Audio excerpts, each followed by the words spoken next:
നമസ്കാരം. കഴിഞ്ഞ ദിവസം തൃക്കാക്കര നഗരസഭ ഈ NGO ക്വാർട്ടേഴ്സിന് സമീപത്തുള്ള ഫ്ലെക്സ് ബോർഡുകളും കൊടിതോരണങ്ങളും ഒന്നും എടുത്തു മാറ്റുന്നില്ല എന്ന ഒരു വാർത്ത മറുനാടൻ പുറത്തുവിട്ടിരുന്നു. CPM-ന്റെ ഏരിയ സമ്മേളനത്തിൻ്റെ ഫ്ലെക്സ് ബോർഡുകളും കൊടിതോരണങ്ങളും ഒക്കെയായിരുന്നു.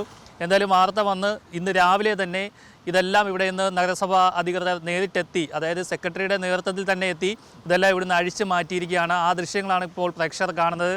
ഞാൻ കഴിഞ്ഞ ദിവസം നിന്ന് റിപ്പോർട്ട് ചെയ്ത സ്ഥലമാണ്. ഇവിടെ ഉണ്ടായിരുന്ന ബോർഡുകളൊക്കെ എടുത്ത് മാറ്റിയിട്ടുണ്ട്. എന്തായാലും വളരെ വേഗം തന്നെ ഈ നടപടിക്രമങ്ങളൊക്കെ പൂർത്തിയാക്കി. എങ്ങനെയാണ് ഇനി അടുത്ത നിയമ നടപടി ഉണ്ടാവുക എന്നുള്ളൊരു ഭയം കൊണ്ട് തന്നെ ആയിരിക്കാം എത്രയും പെട്ടെന്ന് തന്നെ ഇത് മാറ്റിയത്. എന്തായാലും ഈ റോഡരികിൽ സ്ഥാപിച്ചിരുന്ന മുഴുവൻ കൊടിതോരണങ്ങളും ഫ്ലെക്സ് ബോർഡുകളും ഒക്കെ തന്നെ എടുത്ത് മാറ്റിയിരിക്കുകയാണ്. ആ ദൃശ്യങ്ങളാണ് ഇപ്പോൾ പ്രേക്ഷകർ കാണുന്നത്. ഇത് 18-ാം തീയതിക്ക് മുമ്പ് എടുത്ത് മാറ്റിയില്ല എന്നുണ്ടെങ്കിൽ സെക്രട്ടറി ഓരോ കൊടിതോരണങ്ങൾക്കും ഒരു കൊടിക്ക് അല്ലെങ്കിൽ ഒരു ഫ്ലെക്സ് ആ നിരക്കിൽ 5000 രൂപ വരെ പിഴ സർക്കാരിന് നൽകണമെന്നുള്ളൊരു ഉത്തരവ് കൂടി ഉണ്ടായിരുന്നു.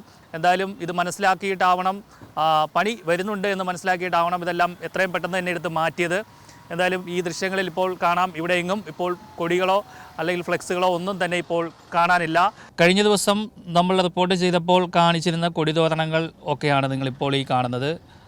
ഇന്ന് രാവിലെ മുതൽ ഇവിടെ നിന്നും ഇതെല്ലാം മാറ്റിയിട്ടുണ്ട്. ഇത് ഇവിടെ എല്ലാം വൃത്തിയായി കൊടിയും ഫ്ലെക്സ് ബോർഡുകളുമൊക്കെ മാറ്റിയിരിക്കുന്ന ദൃശ്യങ്ങളാണ് ഇപ്പോൾ കാണുന്നത്.